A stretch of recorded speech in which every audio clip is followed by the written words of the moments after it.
करण्याचं जे प्रयोजन आहे ते म्हणजे RT25% जे ॲडमिशन्स प्रवेश प्रक्रिया जी आहे 2021साठी सुरू झालेली आहे. तर या संदर्भामध्ये ज्या अडचणी आणि ऑनलाईन ॲप्लिकेशन फॉर्म कसा भरायचा तर याविषयी आपण बघणार आहोत. या संदर्भात जर आपल्या काही अडचणी असतील तर कमेंटमध्ये आपण टाकू शकतो आणि या कमेंटचा रिप्लाय मी देण्याचा प्रयत्न करेल. कमेंट ज्या आहे त्या शेवटी आपण बघूया. कुणाच्या ज्या काही अडचणी असतील त्या आपण इथे बघूया. तत्पूर्वी सर्वांचं सॅन इन्फोटेक या चॅनलमध्ये स्वागत आहे. या चॅनल थ्रू आपण वेगवेगळे टेक्निकल व्हिडिओज मी नेहमी देत असतो. यामध्ये RT आहे किंवा एज्युकेशन डिपार्टमेंटचे जे काही व्हिडिओज आहेत या संदर्भात अडचणी किंवा डॉक्टर बाबासाहेब आंबेडकर मराठवाडा युनिव्हर्सिटी च्या रिलेटेड जे काही व्हिडिओज असतात टेक्निकल ते या चॅनल थ्रू देण्याचा प्रयत्न करत असतो. या चॅनलचे सबस्क्रायबर आणि व्ह्युअर्सनी जो प्रतिसाद चॅनलला दिलेला आहे त्याबद्दल सर्व सबस्क्रायबर आणि व्ह्युअरचे मी धन्यवाद करतो. आता आपण या संदर्भात RT25 जी आहे ही प्रवेश प्रक्रिया जी आहे ती वंचित गटातील दुर्बल घटकातील जे बालक आहेत यांच्यासाठी ही योजना आहे की 1 ते 8 हे जे काही एज्युकेशन आहे 1 ते 8वीपर्यंतचं हे फ्री ऑफ कॉस्ट यामधून मिळत असतं आणि याची ही प्रोसेस दरवर्षी जानेवारी किंवा फेब्रुवारीमध्ये सुरू होते. परंतु सध्याच्या परिस्थितीमुळे ही जी प्रोसेस आहे ती आता मार्चपासून याचे ऑनलाईन ॲप्लिकेशन सुरू झालेले आहेत. तर या संदर्भात एक प्लेलिस्ट पूर्ण मी तयार केलेली आहे. त्या प्लेलिस्टमध्ये सर्व प्रकारचे व्हिडिओज मी नेहमी देण्याचा प्रयत्न करत असतो आणि या व्हिडिओ थ्रू आपल्या अडचणी सोडवण्याचा प्रयत्न करत असतो. परंतु ज्या काही कमेंट्स आणि प्रश्न कमेंट्स थ्रू येत आहेत की बऱ्याचशा अडचणी फॉर्म भरताना या पालकांना येत असतात आणि या अडचणी ना कसं सामोरं जायचं आणि कशा प्रकारे सॉल्व करायचं. कारण प्रत्येकजण हा या सिच्युएशनमध्ये बाहेर जाऊन फॉर्म भरून घेऊ शकत नाही. घरी लॅपटॉप किंवा मोबाईलचा वापर करून फॉर्म भरता येतो. अतिशय सोप्या पद्धतीने ॲप्लिकेशन हे करता येतं. याच्यासाठी कुठल्या कुठल्या गोष्टी आवश्यक असतात आणि काय करायला पाहिजे हे आपण याच्या थ्रू बघणार आहोत. तर वेबसाईट जी आहे तर या वेबसाईटची लिंक ही डिस्क्रिप्शन बॉक्समध्ये मी टाकेलच. परंतु आपण गुगलवरती RT25% महाराष्ट्र असं जरी सर्च केलं तर वेबसाईट आपल्याला मिळते किंवा education.maharashtra.gov अशा प्रकारची वेबसाईट आपल्याला मिळते. मित्रांनो, जर आपल्याला माझा आवाज क्लिअर येत नसेल किंवा क्लिअरिटी येत नसेल तर मला कमेंट थ्रू तुम्ही सांगा, म्हणजे मी त्यामध्ये करेक्शन करू शकतो. जर येत असेल तर मला कमेंट थ्रू तुम्ही टाका, म्हणजे मला कळेल की माझा आवाज आणि मी सर्वांपर्यंत पोहोचतो आहे. तर आपण कंटिन्यू करूया की यामध्ये education.maharashtra.gov ही वेबसाईट आहे. या वेबसाईटवरती इथे विद्यार्थी किंवा स्टुडंट असं लिहिले. आता हे मराठीमध्ये केलेलं आहे. तर इथे यावरती क्लिक केल्यानंतर आपल्याला इथे लेफ्ट हँड साईडला RT25% हे जे पोर्टल आहे याची लिंक आहे. या लिंकवर क्लिक केल्यानंतर आपण त्या पोर्टलला जाऊ शकतो. तर इथे सर्व प्रकारची इन्फॉर्मेशन आपल्याला दिलेली आहे. ते फॉर्मची प्रोसिजर जी आहे 3 मार्चपासून सुरू झालेली आहे आणि इथे आपल्याला सर्व गोष्टी बघायला मिळतात. तर आपण आपल्या पाल्याचं लॉगिन तयार करावं लागतं. तर या संदर्भात एक डिटेल मी व्हिडिओ ऑलरेडी तयार केलेला आहे, त्याची यूट्यूब चॅनलवरती आहे. परंतु एक शॉर्ट माहिती बघूया की जे कुठल्या कुठल्या अडचणी यामध्ये येतात. तर यासाठी आपण या इन्फॉर्मेशन इथे बघणार आहोत. तर या पोर्टलला आल्यानंतर आपल्याला ऑनलाईन ॲप्लिकेशन यावरती क्लिक करायचं आहे आणि इथे क्लिक केल्यानंतर आपल्याला एक नवीन पेज ओपन होईल आणि त्यावरती आपण आपलं नोंदणी यावरती म्हणजे रजिस्ट्रेशन यावरती करू शकतो. तर यामध्ये सुरुवातीला आपल्याला काही इम्पॉर्टंट नोटिफिकेशन दिलेले आहेत. हे नोटिफिकेशन अत्यंत महत्त्वाचे आहेत. तर यामध्ये की पालकांनी अर्ज भरण्यापूर्वी होम पेजवरील सर्व आवश्यक कागदपत्र आणि FAQवर क्लिक करून त्यामध्ये सूचना वाचणे आवश्यक आहे. म्हणजे यावर्षी काही थोडेफार चेंजेस झालेले आहेत सूचनांमध्ये, तर त्या सूचना आपण बघणार आहोत. आणि जे काही डॉक्युमेंट्स याच्या आवश्यक आहे ॲडमिशनसाठी, तर हे आपल्याकडे असायला हवे. तर ऑनलाईन ॲप्लिकेशन करताना कुठलाही डॉक्युमेंट अपलोड करायची गरज पडत नाही, परंतु ॲडमिशन प्रवेशासाठी आपल्याला हे सर्व डॉक्युमेंट असणं गरजेचे असतात. त्यानंतर इथे पालकांनी जवळच्या मदत केंद्रावरती जाऊन अर्ज भरायचा आहे. आता हेल्प सेंटर जे आहेत ते प्रत्येक ब्लॉक सेंटरला असतात. त्यानंतर मदत केंद्राची यादी म्हणजे हेल्प सेंटरची लिस्ट ही आपल्या वेबसाईटला दिलेली आहे, ती मी तुम्हाला सांगतो कुठे आहे. त्यानंतर नेक्स्ट महत्त्वाचा पार्ट जो आहे की एका बालकाकरता एकच अर्ज भरण्यात यावा. म्हणजे एका कॅन्डिडेटने एकच ॲप्लिकेशन भरलं पाहिजे. त्याचे 2 ॲप्लिकेशन जर झाले तर ते डुप्लिकेट ॲप्लिकेशन म्हणून सिस्टीम ॲटोमॅटिकली त्याला डिटेक्ट करतं आणि तो ॲप्लिकेशन जे आहे ते रिजेक्ट होतं. त्यानंतर ॲप्लिकेशन भरल्यानंतर काही जर नॉर्मल चुका झाल्या असतील, जसं नावाचं स्पेलिंग चुकलं असेल, डेट ऑफ बर्थ चुकली असेल किंवा मोबाईल नंबर चुकला असेल एनिथिंग, तर आपण तो फॉर्म डिलीट करू शकतो आणि परत नव्याने अर्ज भरू शकतो. आणि ॲड्रेस आणि ॲड्रेसच्या रिलेटेड हा सर्वात महत्त्वाचा पार्ट आहे, ते आपण बघूया. पालकांनी फॉर्म भरल्यानंतर त्या ॲप्लिकेशनची प्रिंट काढून ठेवायची आहे. आणि इन्कम सर्टिफिकेट जे आहे की जे जनरलमधून फॉर्म भरणार आहेत किंवा ACBCमधनं फॉर्म भरणार आहेत, तर अशांसाठी उत्पन्नाचा दाखला म्हणजे इन्कम सर्टिफिकेट गरजेचं आहे. तर ते कुठलं असायला पाहिजे, ते परराज्यातलं असेल तर ते चालणार नाही. अशा पद्धतीने इथे सूचना आहेत. त्यानंतर नेक्स्ट अत्यंत महत्त्वाची जी खालची सूचना आहे ते टाकली की RTI अंतर्गत प्रवेश मिळालेल्या विद्यार्थ्यांनी पुन्हा ॲप्लिकेशन करायचं नाही. म्हणजे ते ॲप्लिकेशन ॲक्च्युली ॲक्सेप्ट होत नाही, सिस्टीमच ॲक्सेप्ट करत नाही आणि ते ॲप्लिकेशन आपण भरू शकत नाही किंवा एका विद्यार्थ्याचे 2 ॲप्लिकेशनसुद्धा भरता येत नाही. तर आपण बघूया यामध्ये कुठल्या कुठल्या गोष्टी असतात. तर होमपेजवरती तुम्ही जर गेलात तर इथे होमपेजवरती हेल्प सेंटर जे आहे, तर हेल्प सेंटरची लिस्ट इथे आपल्याला दिलेली आहे. आता बऱ्याचशा कमेंट बॉक्समध्ये हे ऑप्शन येते की BO ऑफिस किंवा BO लॉगिन काय आहे, कारण फॉर्म डिलीट करताना या अडचणी येत आहेत की BO लॉगिनला जाऊन फॉर्म अनकन्फर्म करावा लागतो. तर याची ही लिस्ट इथे दिलेली आहे आणि आपण ह्या लिस्टमध्ये हेल्प सेंटरवरती क्लिक केलं की आपल्याला ती लिस्ट आपल्याला डिस्प्ले होते. हेल्प डेस्क डिटेल आहे, इथे सुद्धा आपण मेल करू शकता आणि हेल्प सेंटरची पण इथे लिस्ट आहे. आणि इथे जर आपण खाली आलो तर इथे आपल्याला जी FAQ जी आहे तर ही आपल्याला इथे दिसेल. हे आपल्याला काळजीपूर्वक वाचून घेणं गरजेचं आहे, कारण आपल्या पाल्याच्या ॲडमिशनचा प्रश्न असतो आणि हा ॲडमिशन करताना आपल्या जर चुका झाल्या तर त्या ॲडमिशनवरती परिणाम होऊ शकतो.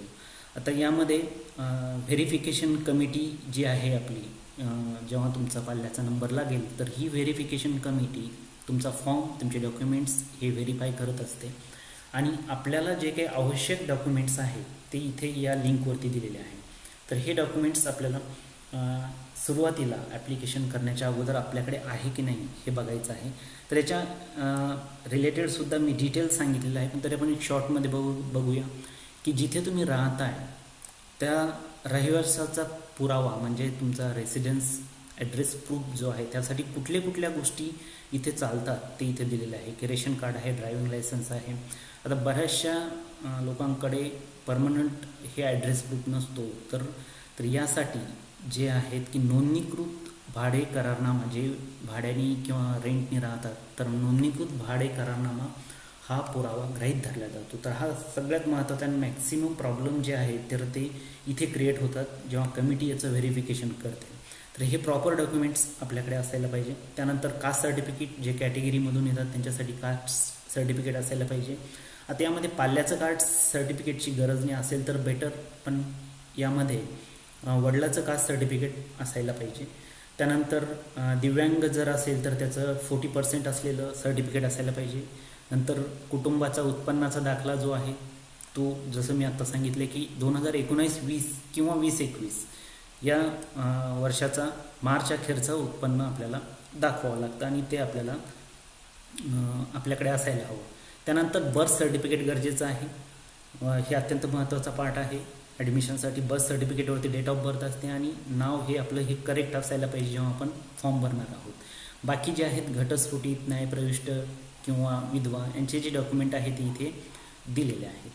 त्यानंतर नेक्स्ट जो पार्ट आहे, आता ॲप्लिकेशन आपण सुरू करण्यापूर्वी यामध्ये जे आहेत तर यामध्ये कुठल्या कुठल्या अडचणी आहेत ते आपण बघणार आहोत, की कुठले बालक यामध्ये पात्र होतात, कुठले कॅन्डिडेट यामध्ये येतात, की दुर्बल घटका अंतर्गत जे कुटुंब आहे ज्यांचं वार्षिक उत्पन्न 1 लाखाच्या आत आहे असे पालकांचे बालक इथे येतात आणि अनुसूचित जाती आणि जमाती आणि सर्व जाती धर्मातील विकलांग बालके, तर हे मुलं इथे पात्र ठरत असतात. आता यामध्ये मी खाली एक्सप्लेनेशन दिलं आहे की वंचित गटामध्ये कुठले येतात, दुर्बल घटकामध्ये कुठले येतात, तर इथे हे दिलेलं आहे. नेक्स्ट जो पार्ट आहे की कोणत्या प्रकारच्या शाळा यामध्ये आहेत. आता यामध्ये शाळा कुठल्या असायला पाहिजेत, हा फॉर्म भरण्यापूर्वी सगळ्यात महत्त्वाचा पार्ट आहे. की होतं काय की आपण ॲप्लिकेशन फॉर्म भरतो आणि भरल्यानंतर आपण जो ॲड्रेस देतो त्या ॲड्रेस दिल्यानंतर त्याच्या आजूबाजूच्या शाळा आपल्या ॲप्लिकेशन फॉर्ममध्ये डिस्प्ले होतात आणि ॲड्रेसनुसार त्या शाळा आपल्याला तिथे आपण निवडू शकतो. परंतु आपल्या डोक्यामध्ये एक स्पेसिफिक शाळा असते, जसे फॉर एक्झाम्पल ABC इंटरनॅशनल किंवा XYZ इंटरनॅशनल, ती शाळा आपल्याला पाहिजे असते आणि ती शाळा तिथे नेमकी दिसत नाही. तर ह्या शाळा कुठल्या आहेत, आपल्या शेजारी शाळा कुठल्या आहेत याची लिस्ट तुम्ही इथनं करू शकता. तर यासाठी हे अत्यंत एक माझं सूचना असेल की पहिले तुम्ही शाळा ज्या आहे तुम्ही शॉर्टलिस्ट करायची आहे की कुठल्या शाळा आपल्याला मिळू शकतात आणि कुठल्या शाळेमध्ये आपल्या पालकाला आपण टाकू शकतो. तर त्या लिस्ट ऑफ स्कूल इथे एक ऑप्शन आहे वेबसाईटवरती, लिस्ट ऑफ स्कूल यावरती गेल्यानंतर तुम्ही तुमच्या एरियातील शाळांची लिस्ट इथे बघू शकतात. तर इथे तुम्ही स्टेट सिलेक्ट करायचं आहे, त्यानंतर आपण कुठल्या डिस्ट्रिक्टमध्ये आहोत ते डिस्ट्रिक्ट सिलेक्ट करायचं आहे आणि खाली 2 ऑप्शन आहे की बाय नेम तुम्ही शाळा सर्च करू शकता. जर शाळेचं नाव तुम्हाला माहिती असेल तर तुम्ही इथे शाळेचं नाव टाकायचं आणि सर्च करायचं की शाळा RT पात्र आहे का. त्यानंतर जर शाळेचं नाव माहिती नसेल तर तुम्ही ब्लॉक वाईज शाळा सर्च करू शकता. आता यामध्ये तुम्ही कुठे राहता त्यानुसार हे ब्लॉक आहे. ब्लॉक म्हणजे तालुका यामध्ये आपण सिलेक्ट करू शकतो. जसे फॉर एक्झाम्पल औरंगाबाद, तर औरंगाबाद तालुका जर तुम्ही सिलेक्ट केला तर ग्रामीण एरिया जो आहे तो इथे या ग्रामीणच्या पूर्ण शाळा इथे डिस्प्ले होतील. त्यानंतर शहरातल्या शाळा जर आपल्याला हव्या असतील तर URC1 आणि URC2 असे 2 पार्ट केलेले आहेत. जसे ह्या प्रत्येक मोठ्या जे शहरामध्ये आहेत तर URC1 आणि URC2 यामध्ये आहेत. नाशिक आहे किंवा मुंबई आहे यामध्ये सुद्धा वेगवेगळे पार्ट इथे दिलेले आहेत. तर शाळा सर्च करताना 2 पार्ट लक्षात घ्यायचे. फॉर एक्झाम्पल URC2 तुम्ही सिलेक्ट केल्यानंतर इथे ऑल शाळा म्हणजे RT पात्र किंवा अपात्र, RTमध्ये न येणाऱ्या किंवा येणाऱ्या या 2 प्रकार सगळ्या शाळा इथे तुम्ही बघू शकता.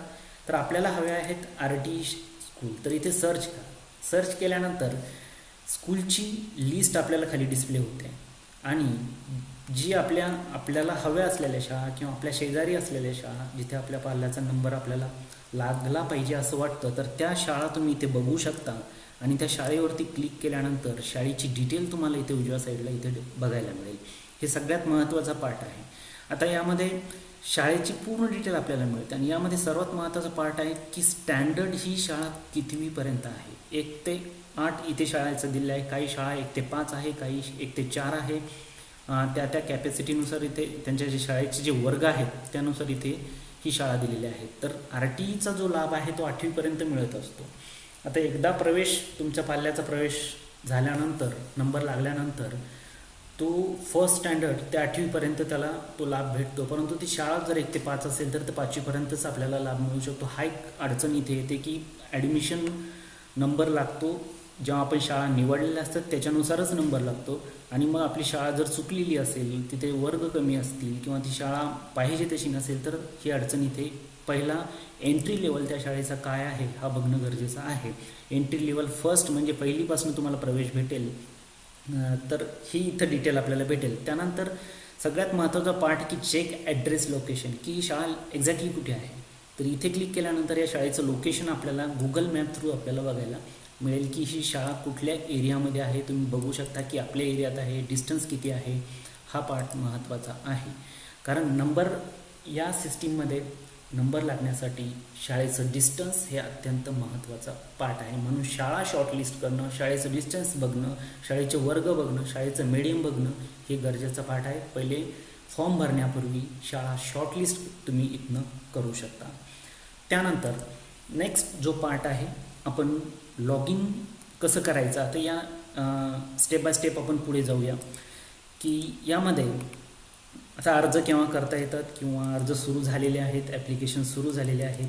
ॲप्लिकेशन तुम्ही मोबाईलवरती सुद्धा ॲप्लिकेशन करू शकता. तुमच्याकडे कम्प्युटर असेल कम्प्युटर थ्रू करू शकता, कुणाकडनं भरून घेऊ शकता. पण तुम्ही स्वतः फॉर्म भरलेलं केव्हाही चांगलं, कारण तुमचं लोकेशन तुमची डिटेल ही तुम्ही प्रॉपर भरू शकता.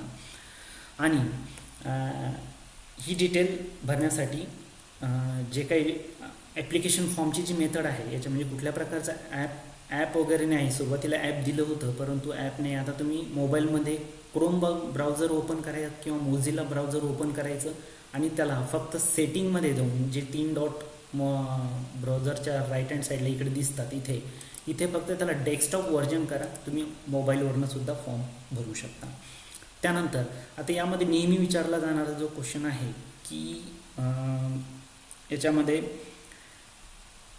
की लॉटरी जी आहे ती कशी होते किंवा लॉटरीचा प्रकार काय आहे. की लॉटरी ऑनलाईन पद्धतीने, हे सगळं ऑनलाईन प्रोसेस आहे. यामध्ये कुठल्याही प्रकारचा ह्युमन इंटरफेरन्स नाही आहे. त्यामुळे यामध्ये काही प्रॉब्लेम होईल असा प्रकार कधी नाही आहे. कम्प्युटर सिस्टीम तुमचं ॲप्लिकेशन सिलेक्ट करत असतं. आता शाळांमध्ये जागा किती त्यावरती त्या डिपेंड करते की स्कूलमध्ये व्हॅकन्सी किती आहे. फॉर एक्झाम्पल इथे ही लिस्ट बघितली आपण. या लिस्टमध्ये या शाळेमध्ये इथे RT सीट जे आहे ते 6 आहे. परंतु या शाळेसाठी जर खूप मोठ्या प्रमाणात जर ॲप्लिकेशन आलेले असतील, 6 जागांसाठी जर 100 ॲप्लिकेशन असेल किंवा 6पेक्षा जास्त आलेले असेल तर या शाळेचा नंबर लॉटरीमध्ये असतो आणि इथे मग लॉटरी थ्रू हे सिलेक्शन होत असतं. आणि कम्प्युटर सिस्टम ॲटोमॅटिकली क्रायटेरिया गृहीत धरून, जसं की डिस्टन्स आहे, रिझर्वेशन कॅटेगरी आहे, या सगळ्या गोष्टी गृहीत धरून मग हे लॉटरी सिलेक्शन होतं आणि त्यानुसार हे नंबर लागतं. परंतु अशाही काही शाळा आहेत की जिथे नंबर ऑफ सीट्स जास्त आहे आणि ॲप्लिकेशन कमी आलेले आहेत. इथे मात्र ती शाळा लॉटरीमध्ये येत नाही, ते ॲटोमॅटिकली त्या शाळेमध्ये सिलेक्शन होतं. त्यामुळे शाळा सिलेक्ट करणं, आपल्या ज्या काही शाळा सिलेक्ट करणं ते महत्त्वाचा पार्ट आहे. त्यानंतर मागे बोलल्याप्रमाणे हेल्प सेंटरची लिस्ट जी आहे इथे बऱ्याचशा लोकांच्या कमेंटमध्ये आलेले आहे की सर BO ऑफिस नेमकं काय आहे ते कुठे आहे. आता छोट्या तालुक्यामध्ये डिस्ट्रिक्टमध्ये हे माहिती असतं की ब्लॉक एज्युकेशन ऑफिस जे आहे ते आपल्या ब्लॉकनुसार असतं. जसं तुमचा जो तालुका असेल त्यानुसार इथे किंवा जिल्ह्यानुसार इथे लिस्ट दिलेली आहे. तर औरंगाबाद फॉर एक्झाम्पल औरंगाबाद आहे तर औरंगाबादचं ब्लॉक ऑफिस हे औरंगाबाद पंचायत समिती किंवा गंगापूर पंचायत समिती हे ब्लॉक ऑफिसेस असतात. आणि मुंबईचा सगळ्यात जास्त मेसेज येत आहेत की मुंबईचे ब्लॉक एज्युकेशन ऑफिस किंवा ब्लॉक ऑफिस कुठे. तर तुम्ही मुंबईच्या हेल्प सेंटरमधून तुम्ही हे विचारू शकता की कुठल्या एरियामध्ये, ते तुमच्या एरियामध्ये कुठलं ब्लॉक ऑफिस येतं, कारण तिथेच तुमचं व्हेरिफिकेशन होणार आहे. आता यामध्ये आपण रजिस्ट्रेशनची प्रोसेस एक शॉर्टमध्ये बघूया की रजिस्ट्रेशन कसं करायचं. की रजिस्ट्रेशनच्या लिंकवरती आल्यानंतर इथे न्यू रजिस्ट्रेशनवरती क्लिक केल्यानंतर आपल्याला इथे रजिस्ट्रेशन करू शकतो. आता मॅक्सिमम पालकांचा प्रश्न हा आहे की माझा जो पाल्य आहे तो ॲप्लिकेबल आहे का, त्याचं एज बसतं का. आता एज बसतं की नाही हे आपल्याला इथे चेक करता येतं. आता हे चेक करताना फॉर एक्झाम्पल मी इथे काहीतरी नाव टाकलं, लास्ट नेम फर्स्ट नेम, आणि खाली तुम्ही डेट ऑफ बर्थ टाकल्यानंतर तुम्हाला इथे तुमच्या पाल्याचं एज कॅल्क्युलेट होऊन येतं. फॉर एक्झाम्पल मी ही डेट ऑफ बर्थ इथे सिलेक्ट केली तर इथे ॲज पर 31 डिसेंबर 2021 31 डिसेंबर 2021 नुसार तुमच्या पाल्याचं वय किती आहे, 6 वर्ष 5 महिने समथिंग असं हे जे आहे. तर हे एज कुठल्या याच्यामध्ये आपण ॲडमिशन घेऊ शकतो हा आपण इथे बघू शकतो. तर यासाठी जो चार्ट आहे तो म्हणजे चार्ट या पद्धतीने की एज जी आहे, मिनिमम एज आणि मॅक्झिमम एज किती गृहीत धरलं जातं की ॲज पर आता यामध्ये एंट्री लेवल जे आहे RTसाठी तुम्ही pre primary to first standard इथपर्यंतच आहे. फर्स्ट स्टँडर्डपर्यंतच आपण ॲडमिशन घेऊ शकतो. आता प्री प्रायमरीचे जे मुलं आहेत की ज्यांचा मुलगा 3 वर्षाचा आहे 4 वर्षाचा आहे हे प्री प्रायमरीमध्ये येतात. तर कुठल्या एज ग्रुपमध्ये आपला पाल्य बसतो ते आपण इथे बघू शकतो. तर यामध्ये प्ले ग्रुप जे आहे, प्ले ग्रुप म्हणजे 4 इयर बिफोर फर्स्ट स्टँडर्ड. तर यामध्ये एज जे आहे, मिनिमम डेट ऑफ बर्थ जे आहे ते 15/1/2020 आणि मॅक्सिमम डेट ऑफ बर्थ जे आहे 1/10/2018. म्हणजे तुमचं कमीत कमी वय मुलाचं 1 वर्ष 11 महिने 15 दिवस आणि जास्तीत जास्त 2 वर्ष 11 महिने 29 दिवस. तसे हे प्री के जी, ज्युनियर के जी, सिनियर के जी हे प्री प्रायमरीचे आहे. तर सिनियर के जी जे आहेत तर 1 इयर बिफोर फर्स्ट स्टँडर्ड आणि ज्युनियर के जी म्हणजे 2 इयर बिफोर फर्स्ट स्टँडर्ड आणि प्री के जी म्हणजे 3 इयर बिफोर फर्स्ट स्टँडर्ड. आता यामध्ये एंट्री लेवल जे आहे बऱ्याचशा शाळांची, मॅक्झिमम शाळांची एंट्री लेवल म्हणजे 90 to 95% शाळांची एंट्री लेवल ही फर्स्ट स्टँडर्ड आहे. त्यामुळे नंबर लागण्याचे चान्सेस हे फर्स्ट स्टँडर्डच्या मुलांचेच जास्तीत जास्त आहे. म्हणजे प्री प्रायमरीचे जे काही फॉर्म भरणारे आहेत त्यांना शाळा डिस्प्ले होत नाही त्यांच्या एरियामध्ये, कारण त्यांची एंट्री जी आहे ती एंट्री लेवल त्या शाळांची फर्स्ट स्टँडर्ड असते, प्री प्रायमरी नसते. त्यामुळे त्या शाळा डिस्प्ले होत नाही. पण ज्या शाळांची एंट्री लेवल प्री प्रायमरी आहे त्या शाळा तिथे डिस्प्ले होतात, ते त्या शाळा सिलेक्ट करू शकतात. तर फर्स्ट स्टँडर्डसाठी जी डेट ऑफ बर्थ आहे की कमीत कमी डेट ऑफ बर्थ जी आहे 15/1/2016 म्हणजे कमीत कमी वय 5 वर्ष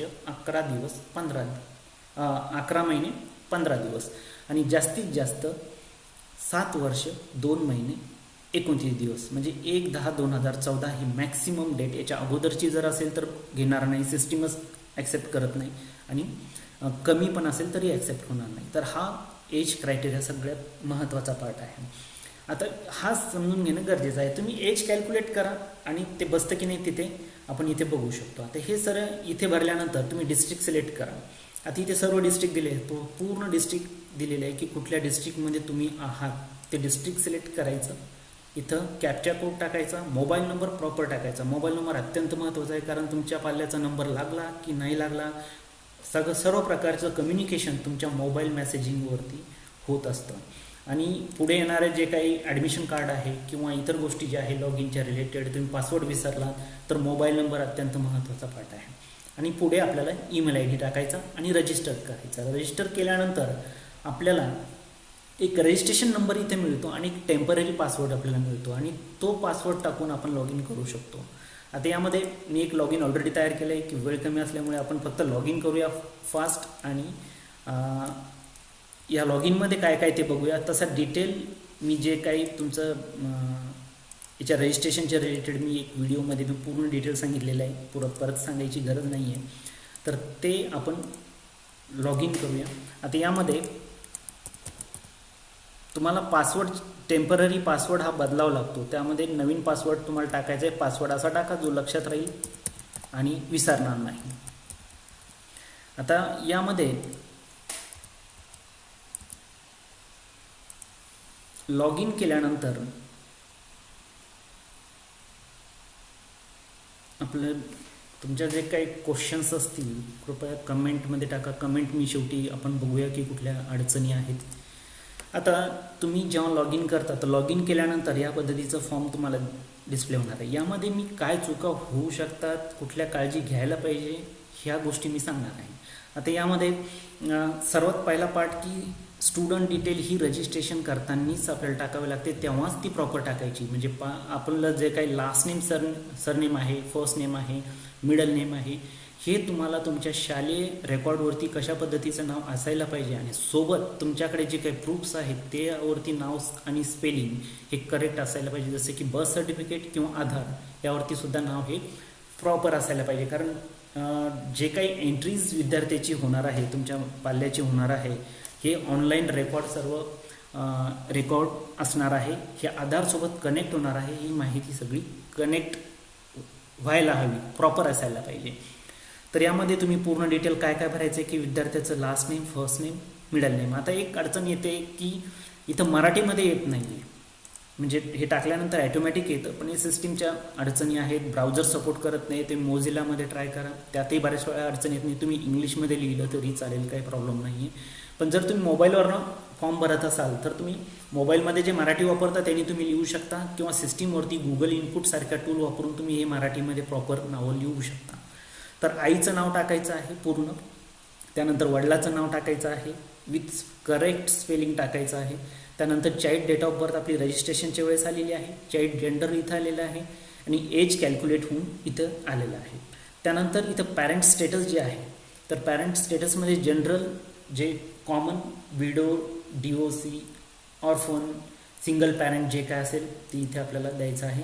त्यानंतर हा सर्वात महत्त्वाचा पार्ट म्हणजे ॲड्रेस.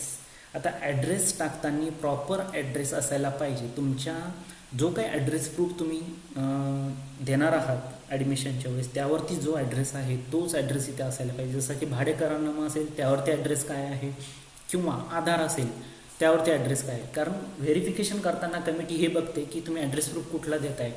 तुम्ही जर ॲड्रेस इथं वेगळा टाकलेला असेल आणि ॲड्रेस प्रूफ तुम्ही दुसरा देत असेल तर रिजेक्शनचे चान्सेस जास्त असतात. त्यामुळे ॲड्रेस प्रूफ महत्त्वाचं आहे. आधी ते तुमचं building name, street name, locality काय आहे. फॉर एक्झाम्पल इथे हर्सूल टाकलेलं आहे. आणि इथे आता लॅट लॉंग इन्फॉर्मेशन आपल्याला ही जी आहे लॅटिट्यूड आणि लॉन्जिट्यूड जे आहे ते आपल्याला कसं घ्यायचं ते आपल्याला इथे बघता येतं. तर इथे आल्यानंतर इथे आपण जेव्हा ह्या गोष्टी टाकल्या, डिस्ट्रिक्ट, तालुका सिलेक्ट केला, तर तुम्ही इथे याला सेव्ह केल्यानंतर गुगल मॅप येतं आणि या गुगल मॅपवरनं तुम्हाला तो ॲड्रेस सिलेक्ट करणं गरजेचं आहे. प्रॉपर ॲड्रेस सिलेक्ट करणं गरजेचं आहे. तर यासाठी इथे क्लिक केल्यानंतर तो जो बलून आहे सिलेक्शनचा तो प्रॉपर असायला पाहिजे. नाहीतर इथे ॲड्रेस वेगळा आणि बऱ्याच वेळा तो बलून प्रॉपर सेट केलेला नसतो. त्यामुळे लॅटिट्यूड आणि ह्या ज्या व्हॅल्यू आहे या चुकीच्या येतात. आणि जेव्हा व्हेरिफिकेशन होतं तर व्हेरिफिकेशनच्या वेळेस ॲड्रेस वेगळा दिसतो आणि तुमचा इथे असलेला ॲड्रेस वेगळा होतो. त्यामुळे हा फॉर्म याची अडचणी पुढे तयार होतात. त्यामुळे हा ॲड्रेस इथे प्रॉपर टाकणं गरजेचं आहे. तर त्यानंतर हे ॲड्रेस तुम्ही टाकल्यानंतर पुढे येतं की ॲप्लिकेशन स्टेट या टॅबमध्ये तुम्हाला जायचं आहे.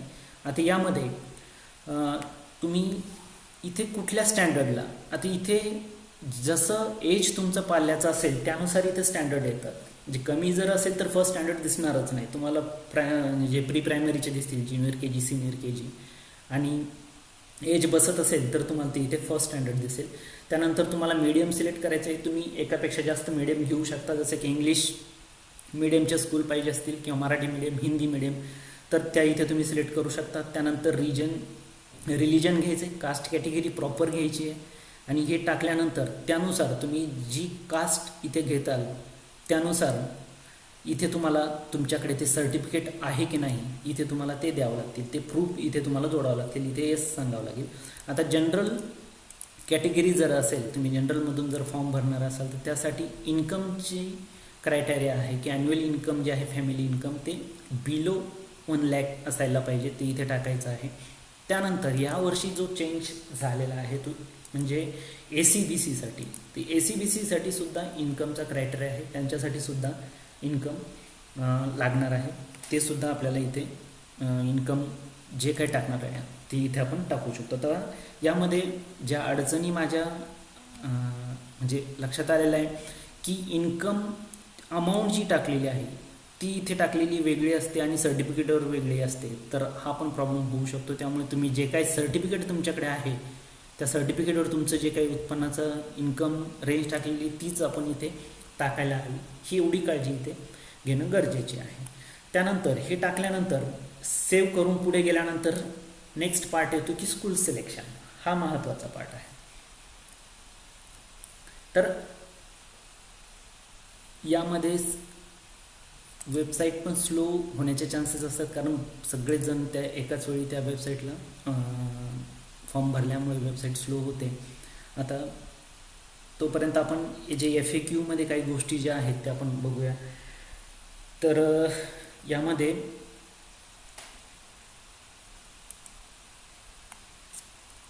हे तर सांगितले की किती माध्यमाच्या शाळा आणि किती कुठल्या माध्यमाच्या मीडियमच्या शाळेतून आपण घेऊ शकतो. आता शाळेपासून किती अंतरातील किलोमीटरचं अंतर किती असायला पाहिजे म्हणजे हे डिस्टन्स क्रायटेरिया काय आहे तो पार्ट आपण बघूया. की पालकाचा जो ॲड्रेस आहे त्या ॲड्रेसपासून 1 किलोमीटर, 3 किलोमीटर आणि 3 किलोमीटरपेक्षा जास्त असलेल्या शाळा हे इथं आपण घेऊ शकतो. तर सगळ्यात पहिला जो प्रेफरन्स असतो तो 1 किलोमीटरच्या आतील शाळांना असतो, त्यानंतर 3 किलोमीटर आणि त्यानंतर मग शेवटी 3 किलोमीटरपेक्षा जास्त ज्या शाळा असतील तर त्या शाळांना प्रेफरन्स दिला जातो. त्यामुळे डिस्टन्स हा सगळ्यात महत्त्वाचा आहे नंबर लागण्यासाठी, की तुमच्या घराचं प्रॉपर लोकेशन जर तुम्ही नाही दिलं तर तुमची शाळा ही मिळणं त्यामध्ये प्रॉब्लेम होऊ शकतो. त्यामुळे इथे डिस्टन्स हा सगळ्यात महत्त्वाचा आहे. आता यामध्ये अर्ज केला म्हणजे आपल्याला खात्रीशीर प्रवेश मिळेलच का याचं काही सांगू शकत नाही, कारण जर तुम्ही शाळा सिलेक्ट केल्या, त्या शाळा जर हाय डिमांडिंग असतील तिथे नंबर लागेलच याची काही गॅरंटी नाही आहे. त्यानंतर बाकी दिव्यांग एक डॉक्युमेंट्स वगैरे तर आपण बघितले. त्यानंतर खुला प्रवर्ग आणि यांच्यासाठी तर कुठले कुठले डॉक्युमेंट्स पाहिजे, बर्थ सर्टिफिकेट, ॲड्रेस प्रूफ हे सगळ्यांसाठी कॉमन आहे. त्यानंतर तुमचं उत्पन्न सर्टिफिकेट इथे गरजेचं आहे. कोणत्या वर्षाचा उत्पन्नाचा दाखला पाहिजे असतो तो 2021चा पाहिजे, मागच्या वर्षीचा पण ग्राह्य धरला जातो. आता यामध्ये शाळा निवडताना कुठल्या काळजी घेतल्या जाते ते मी तुम्हाला, कसे शाळा निवडायच्या आणि कशा पद्धतीने घ्यायच्या तर हे सांगितलंच आहे. तर शाळेत पण बघूया, परत लॉग इन करावं लागेल.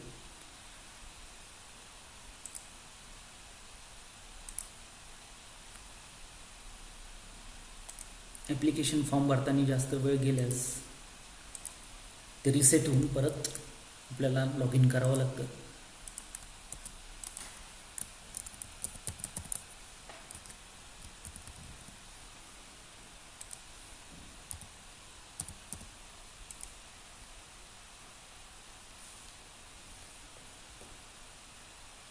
School selection. आता स्कूल सिलेक्शनमध्ये क्लिअर ऑल स्कूल, मी काही स्कूल ऑलरेडी सिलेक्ट करून ठेवले होते. तर यामध्ये इथे आपल्याला बघा विदिन 1 किलोमीटर 1 to 3. आता पहिला प्रेफरन्स जो इथे 1 किलोमीटरच्या आतील शाळा किती आहे. आता यामध्ये 1 किलोमीटरच्या आत जर तुमच्या आजूबाजूला शाळा नसतील तर तुम्हाला इथे शाळाच दिसणार नाही. त्यामुळे काय म्हणजे टेन्शन घेण्याचं काम नाही, की शाळा जर नसेल तर डिस्प्ले होणार नाही, किंवा शाळा असेल आणि दिसत नाही तर याचा अर्थ आपला ॲड्रेस कुठेतरी चुकलेला आहे, लोकेशन गुगलवरती काहीतरी आपलं चुकीचं लोकेशन गेलं आहे, हे आपल्याला इथं समजणं गरजेचं आहे. तर इथे 1 किलोमीटरच्या आत जर शाळा असेल त्या शाळा तुम्ही इथे सिलेक्ट करू शकता. आता इथे शाळा सिलेक्ट करताना काळजी कुठली घ्यायची की शाळेंची लिस्ट दिसेल आणि शाळेच्या लिस्टमध्ये बोर्ड कुठला आहे. आता बऱ्याचशा पालकांचं हे एक असतं की मला CBSE बोर्डची शाळा पाहिजे किंवा स्टेट बोर्डची पाहिजे किंवा कुठला स्पेसिफिक बोर्ड असेल, तर इथे बोर्ड दिलेला आहे की कुठली शाळा CBSE आहे आणि कुठली स्टेट बोर्ड आहे, तुम्ही इथं बघू शकता. त्यानंतर मीडियम, कुठल्या मीडियमची शाळा आहे, या शाळेची एंट्री लेवल किती आहे आणि मॅक्झिमम स्टँडर्ड किती आहे. बघा आता की ही जी शाळा आहे की 4th स्टँडर्डपर्यंत आहे इथे दिलेले आहे, त्यानंतर ही 8वीपर्यंत आहे, हे मॅक्सिमम स्टँडर्ड आहे.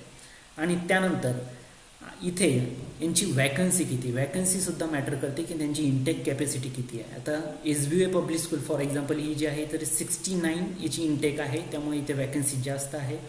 परंतु ही शाळा म्हणजे तिची डिमांड जास्त असल्यामुळे इथे ॲप्लिकेशनसुद्धा खूप मोठ्या प्रमाणात येतात. आणि सर्वात महत्त्वाचा पार्ट म्हणजे की लोकेशनपासून, तुमच्या ॲड्रेसपासून याचं डिस्टन्स किती, 0.5 किलोमीटर असे हे डिस्टन्स आपल्याला इथे डिस्प्ले होतात. तर जेवढं कमी डिस्टन्स, वॅकन्सी जास्त, तेवढं नंबर लागण्याचे चान्सेस जास्त.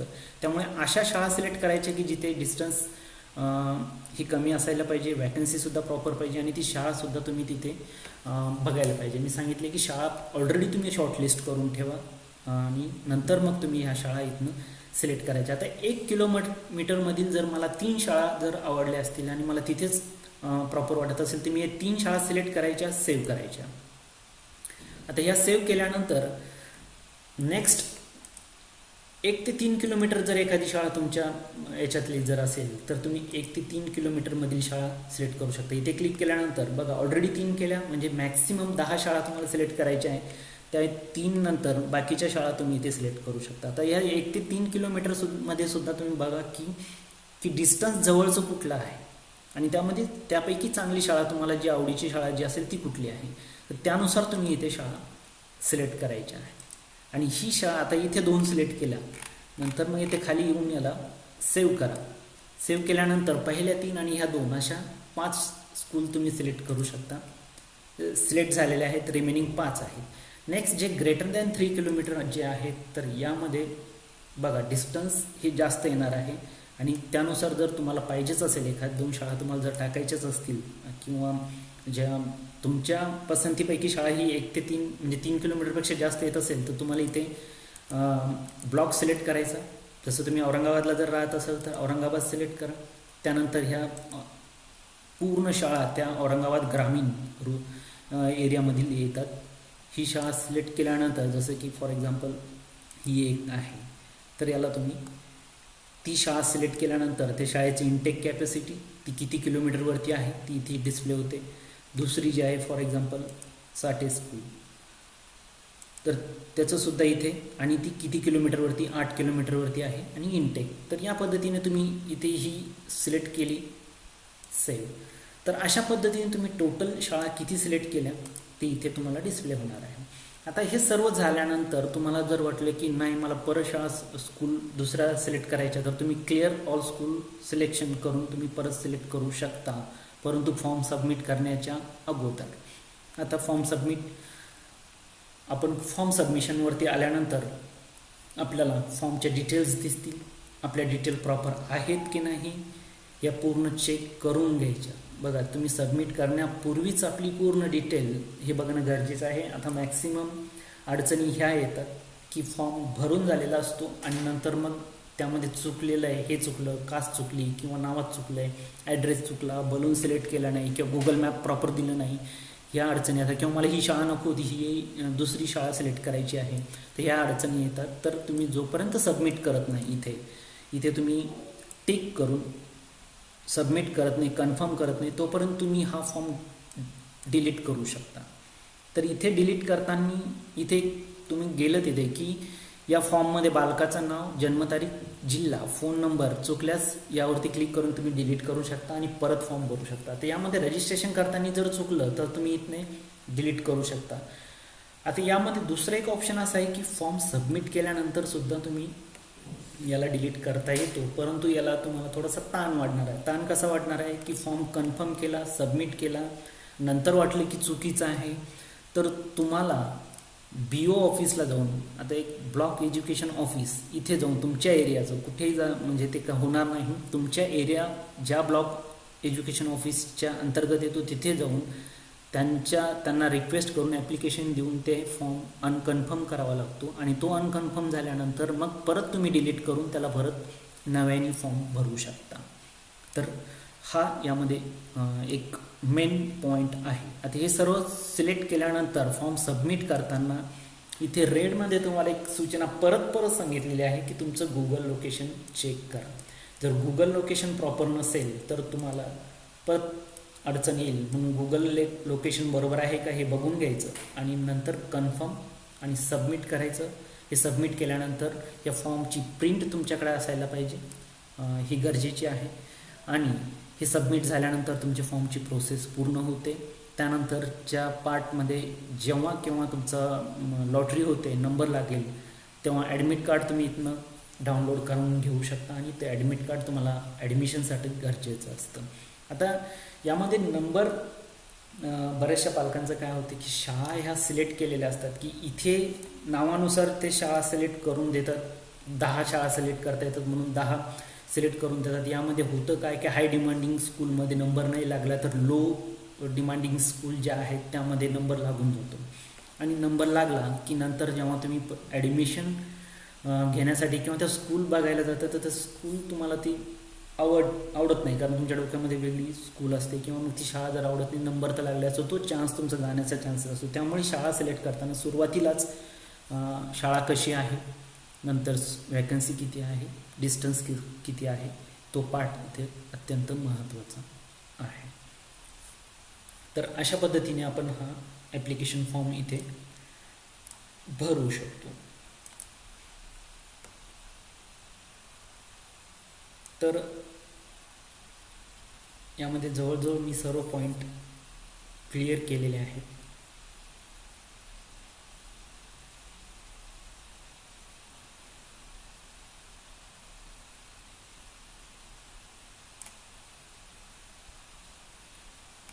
आता यामध्ये नेहमी एक क्वेश्चन असतो की RT25 अंतर्गत एका शाळेत प्रवेश मिळाल्यानंतर कोणत्याही कारणास्तव शाळा बदलून मिळणार नाही असं सूचना आहे की स्कूल चेंज करता येत नाही.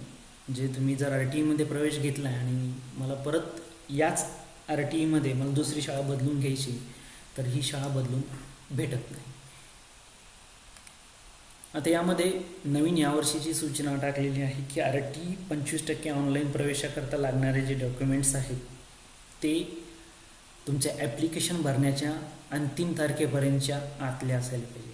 यामध्ये याचा मिनिंग असा आहे की भाडे करारनामा जसं आहे की तुम्ही फॉर्म भरला आहे आणि भाडे करारनामा जसं मार्चमध्ये फॉर्म भरला आहे, लास्ट डेट तिची 21 मार्च आहे आणि तुम्ही मेमध्ये जेव्हा ॲडमिशन घेतात तेव्हा तुम्ही भाडे करारनामा करून आणला तर तो मे बी ॲक्सेप्ट करणार नाही, ही अडचण येऊ शकतो. त्यामुळे आपले जे डॉक्युमेंट्स आहेत ते याच्या आतलेच असायला पाहिजे. 21 मार्चच्या आतीलच आपण हे सर्व डॉक्युमेंट्स जमा करून ठेवायचे आहे. हा एक महत्त्वाचा पार्ट आहे.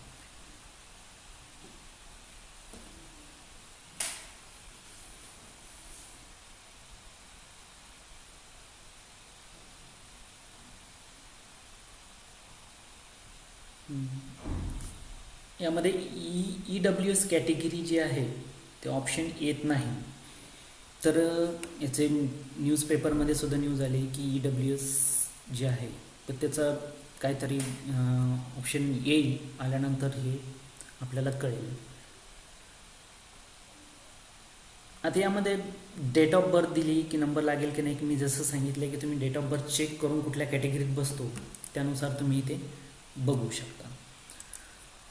तर मित्रांनो, RT 25% या संदर्भात मला जेवढं काही नॉलेज आहे किंवा माझा जो काही एक्सपिरियन्स आहे त्यानुसार मी तुम्हाला सर्व माहिती देण्याचा प्रयत्न केला. याच पद्धतीचे मी जवळजवळ सर्वच व्हिडिओ याची एक प्लेलिस्ट माझ्याकडे आहे की ज्या प्लेलिस्टमध्ये मी सर्वच प्रकारचे RT 25% यामध्ये सर्व प्रकारचे व्हिडिओज मी तयार करून ठेवलेले आहेत. वॅकन्सी, गुगल मॅप कसा सेट करायचा किंवा ॲडमिशन एज क्रायटेरिया काय आहे, तर हे सगळे आपण या चॅनलच्या प्लेलिस्ट तुम्ही फॉलो करू शकता. ॲडमिशन झाल्यानंतरसुद्धा कुठल्या कुठल्या प्रोसेस असतात, काय असतं, तर हे सुद्धा मी सर्व यामध्ये सांगितलेलं आहे. तर हे आपण इथून फॉलो करू शकता. तर ही माहिती आपल्याला यूजफुल ठरेल अशी आशा करतो. आणि येणाऱ्या जर आपल्या काही अडचणी असेल तर तुम्ही व्हिडिओच्या कमेंटमध्ये टाकू शकता किंवा या व्हिडिओचे इतर मी कमेंटला रिस्पॉन्स करण्याचा प्रयत्न करेल. सर्वजण यामध्ये सहभागी झाला किंवा व्हिडिओ बघितला याबद्दल आपल्या सर्वांचे मनपूर्वक आभार. Thank you very much.